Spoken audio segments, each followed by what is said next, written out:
Malamig ang simoy ng hangin. Ayan ah. Maginaw na, maginaw na.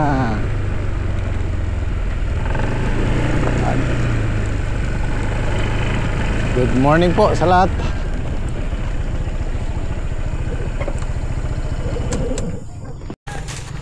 Bagong business yan ah.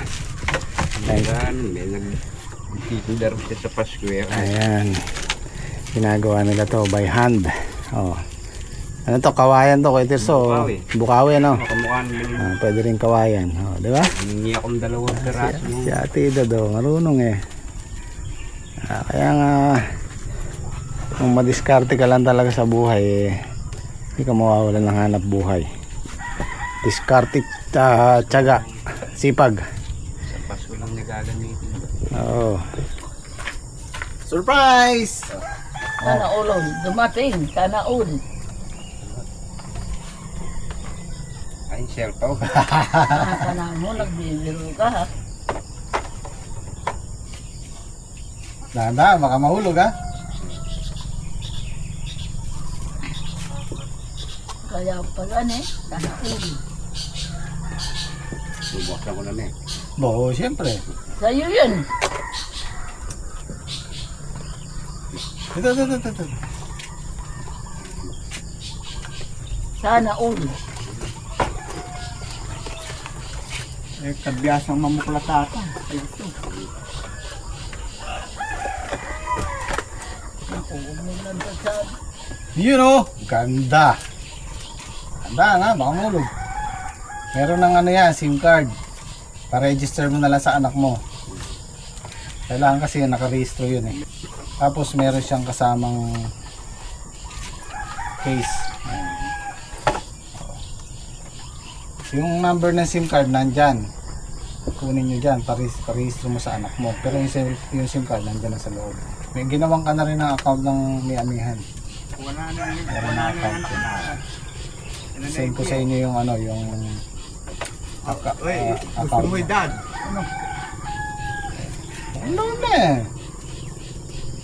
Hanggang na, hindi ko naman dapat ibara sa'yo. Ito naman tatay. Yan o. Okay. You know, nakakanood ka na ng Jimmy Speak na. Si Kuya Tirso kasi pag nandito nagpapastol ng kambing, naiinip daw siya, wala siyang mapanood, wala siyang cellphone. Hari, hindi sa busos mo. Pwede nang ano yan, gamitin yan. Maaga yung pamasko ah. O ere pa o. Oh. Kaya pala marano at binatang na. Marano na ka. Maraming salamat. Eh galing yan kay Ma'am Lynn. Shoutout mo si Ma'am Lynn. Ay, shoutout po kay Ma'am Lynn. Yan. Maraming salamat po. Thank you. Yan. Merry Christmas ka mo. Merry Christmas po. Yan, ilagay mo na to para hindi magasgas. Yun o. Matamit. Oo. Parang iPhone ah. Matamit si Dad. Matamit. Oo. Tabi mo na to. Tignan mo yung ano mo, kung kakasya. Meron nga pala si Edwin ito. Para kay Edwin.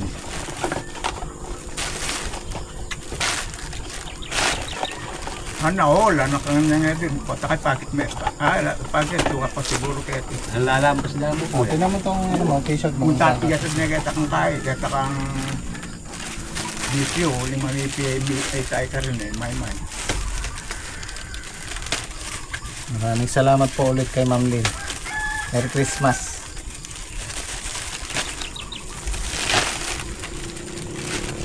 Ito.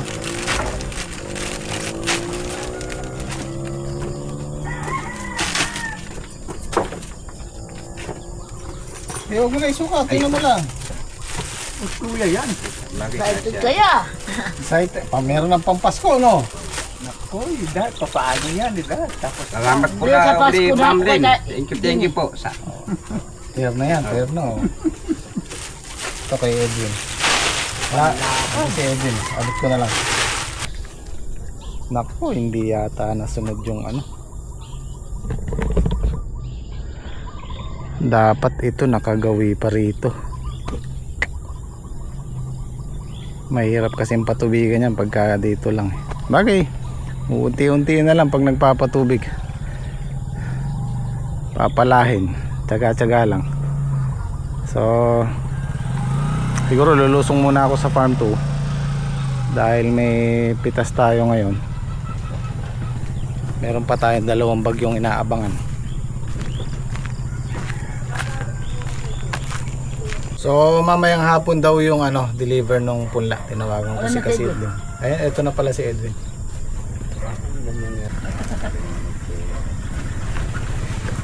Lulusong na sana ako doon. Oh, pamasko. Uy, Kala mo thank you. Galing yan kay Ma'am Lynn. Salamat po, Ma'am Lynn. Merry Christmas po. Iyon. Thank you. Thank you po. Mamayang hapon daw yung punla. Mamaya po. Oo, kasi meron siyang i-deliver pa. Medyo malayo-layo. Ibang way. So, balik na lang ako mamayang hapon. Batang umita ng Panginoon. Oo, kasi antabayan na natin yung bagyo. Pagka na-deliver niya, pahinga mo na yung Oo, bugbog sa hangin yun. sa... Okay.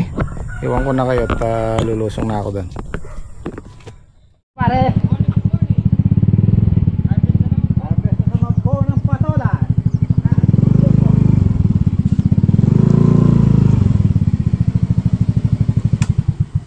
Ay po ay magsasayang ng almusal. Hanggat pumupitas sila. Ako po ay maggagayak ng almusal.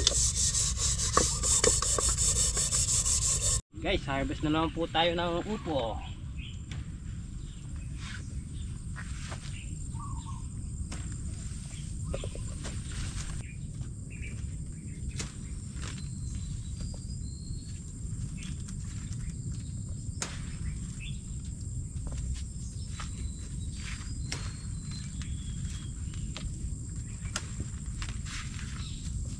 So, ang dami na naman pong kasunod. Maliliit.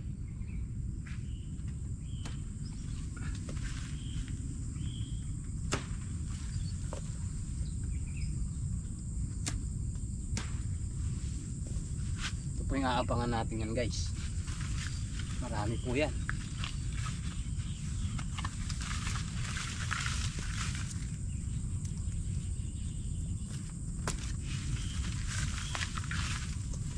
O pare.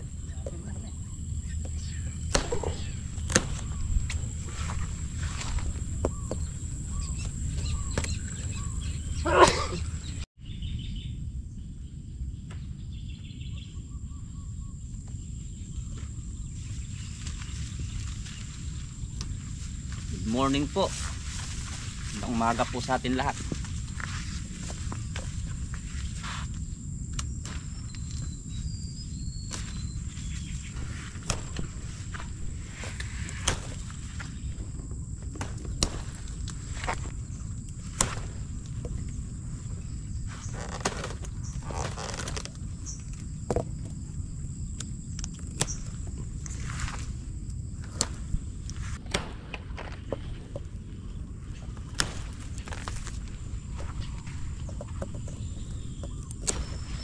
Ito na sila.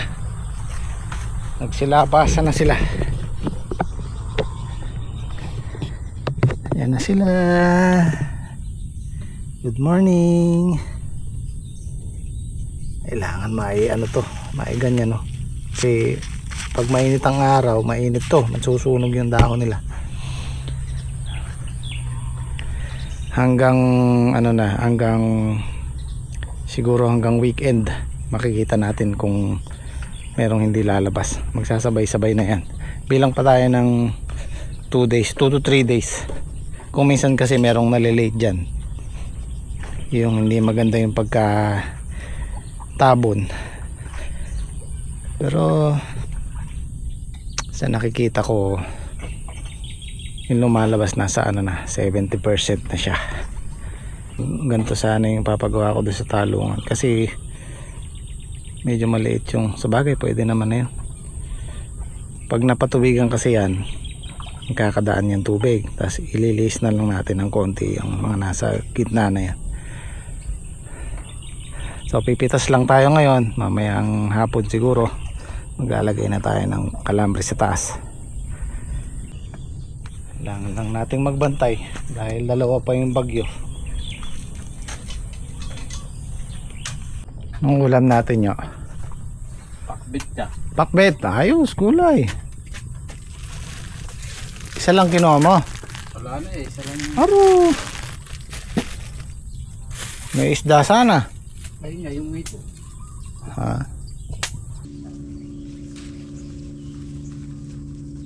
Hindi nung kabuto mo rin patola tapas. Oo pa.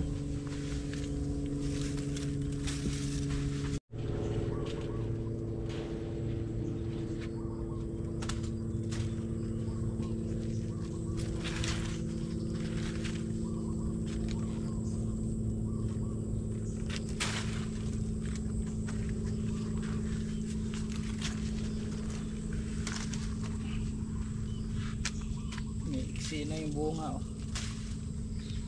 Iksi na yung patola.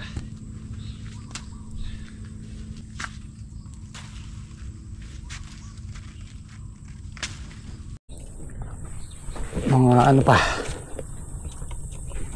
4 na pitas.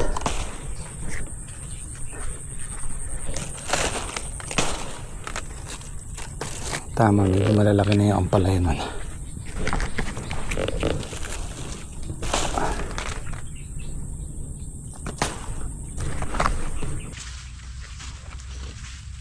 Atras po tayo ngayon mga guys.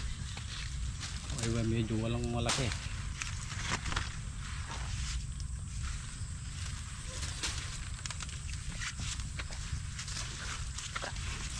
Atras.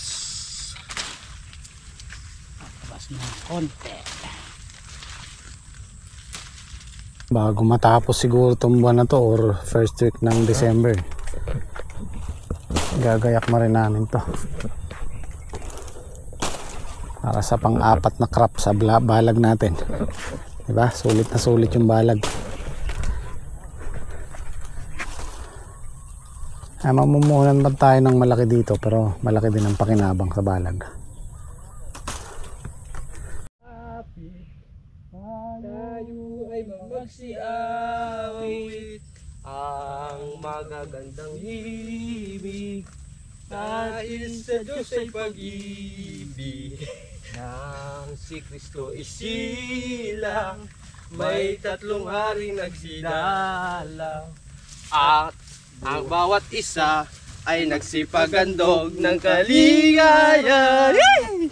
Bagong taon ay magbagong buhay. Ang balita po, nalalapit na po ang Kapaskuhan.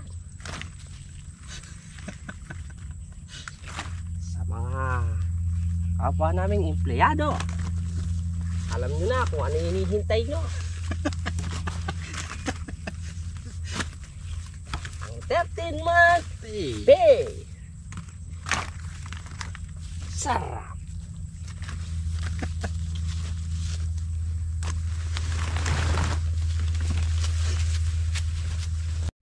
O nyo, hindi kayo pa. Ating kung sabyan kaya kayo. O, sagot ka naman kanita. Nanita ya.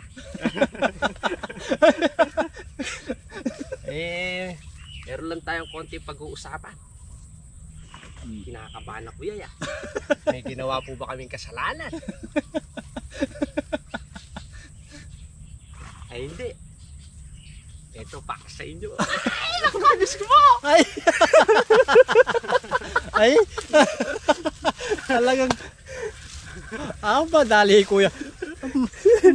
Mayalty ka kanya. Para anong masasabi mo kay kuya? Thank you. Kundi sa'yo di magbabago buhay ko. Hey.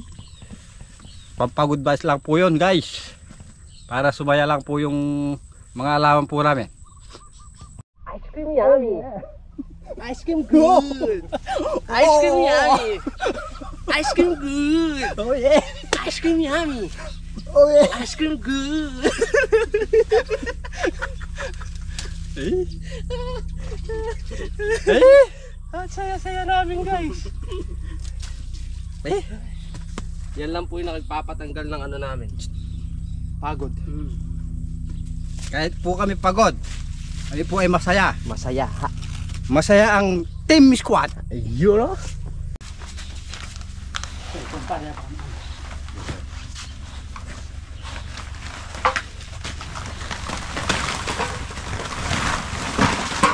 napuno yung loob. Napupuno talaga para. At least kahit sa paano. Blessing pa rin yan.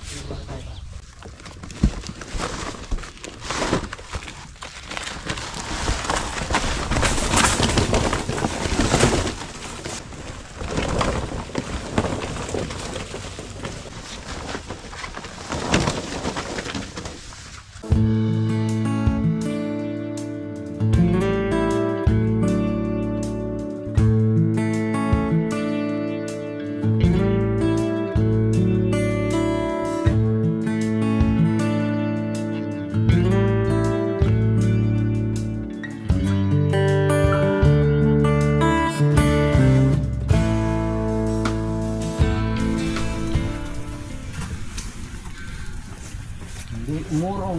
20 yung upo, tapos 29 tong patola, 290 kilos, 29 na yan.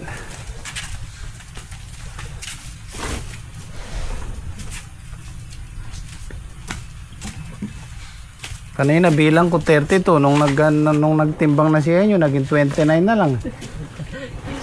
Napampuno yung 3 bundle.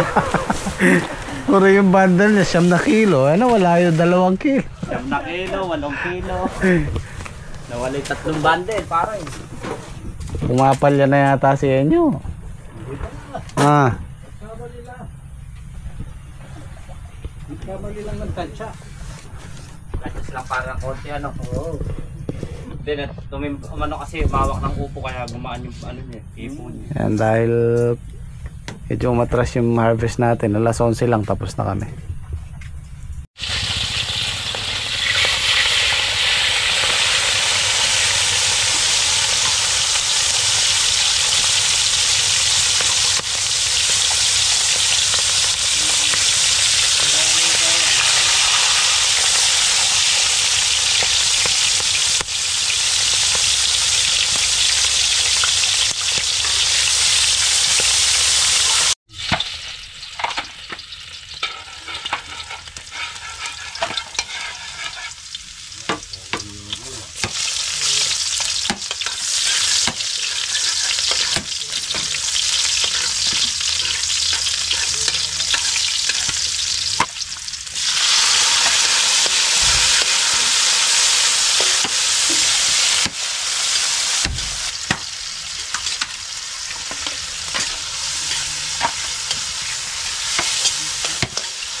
Pakbet.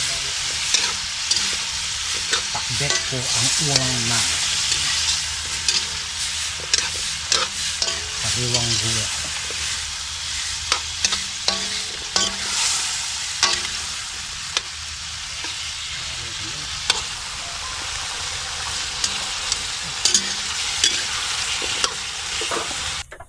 Oh, kain tayo.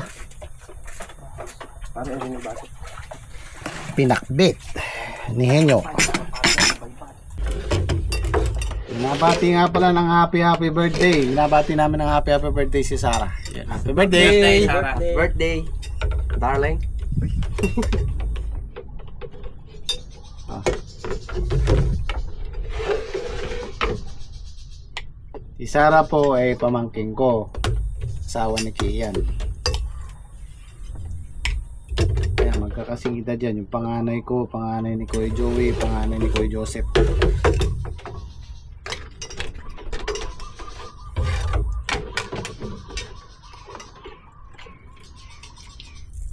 Tote dyan nyo ah.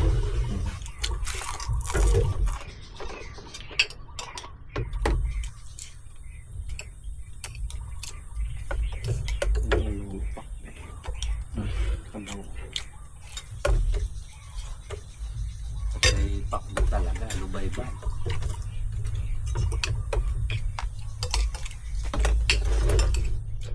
Straight na puro bago na yan. Straight tayo muna sa ano. Kulay. naman ng gulay na rin. Iba't iba. Tangkangay. Yun, isda. Yan.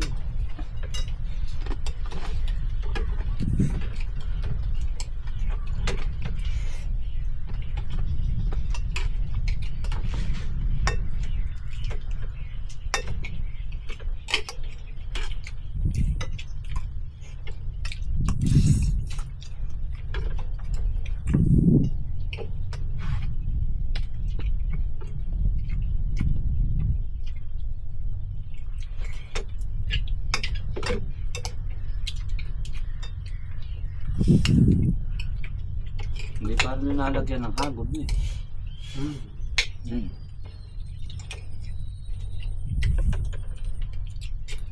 Original na pakbit ng may hagod. Labano, sigarilya. Okay, day 4 tayo sa ano, kakabit ng balag. Ayan, alambre na. Hanggang bukas matatapos namin to. Tapos susunod nun, Bukawi na. Sa paglalagay nitong mahaba na to, kasi mahirap pilahin yan, maglalagay po tayo ng isang gitna, tapos gigitan ulit natin 3, depende sa haba, pwedeng 4, para hindi tayo mahirapang humila nito kasi mabigat to pag mahaba na, sobrang haba na. So kung may salo siya, kasi yung palang niyan, yung pabarega niyan ganyan, papailalim yan, ito yung sasalo siya dito. So maglalagay tayo ng 3 dyan, isa sa gitna, isa dun sa gitna ulit, tas gitna nito. Kahit 3 lang, may salo na siya para hindi tayo mahirapan. Tapos pwede na nating lagyan ng paunti-unting Bukawi para maitali na. Kailangan natin gamitan ng tanse para makuha yung kadiretsuhan nito. Kailangan kasi diretso yan dahil wala pa tayong alambre. So Makatali yata.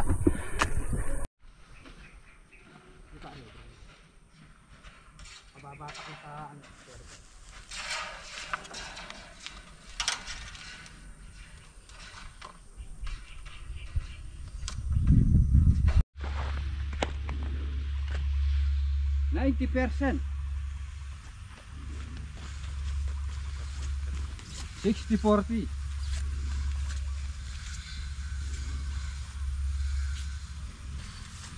Gusto yung dilitang sanang kung ano.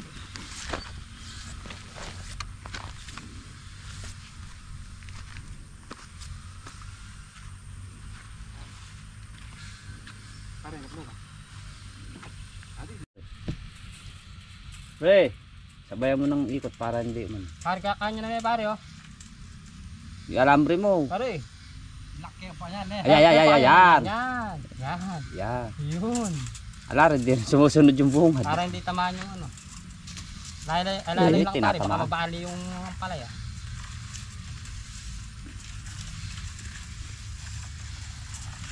Hindi ako magtatali sa gitna. Yan po natin rin mga pagitan para po pagka naglagay ng pabarega, hindi po sasayad sa ating ampalaya, ating tanim. Yan, 2 po rin, ay 3 po rin, 3 rin din po sa kabila. Pero hindi po lahat nito lalagyan natin dahil pang-ibabaw po natin to. Ang kasunod po nito pabarega na. Tapos yung lahat po papanayin na. Tapos puro ibabaw. Kaya lang po natin inuna rin para meron pong patungan yung lalagay natin pahalang. Kasi yung pahalang po, yun po yung pabarega sa ilalim. Yung po kasi ang mas magdadala dyan, yung ilalim niya, yung pabarega.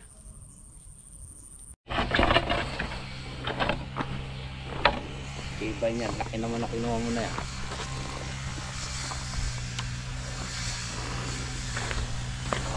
Tatayo lang natin.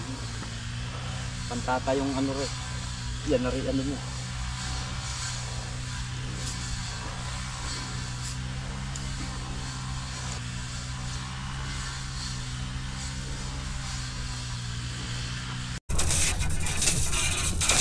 ikot mo ko yan, paikot yan para hindi siya ano, magbuhol. Hindi rin kasi pwede dito yung babaluktot siya. Hihina yung alambre.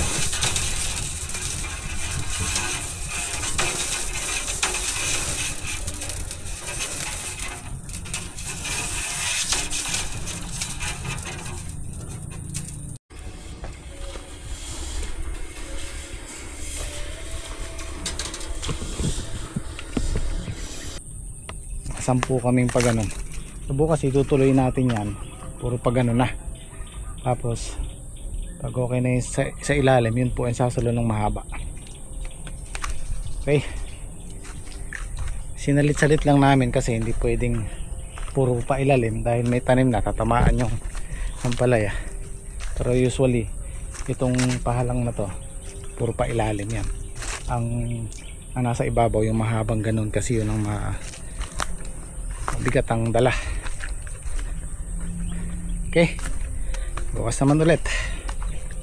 At hindi po natuloy yung deliver ng punla. Bukas na lang daw ng maga. Daming delivery si kasidling. So siguro bukas diretso tanim na tayo dun sa farm 1, farm 3, farm 4. Ayos na, oh. Pag nakumpleto natin yung alambre, tsaka natin lalagay yung bukawi. Wala na sukat-sukat yun, susundan na lang natin yung alambre.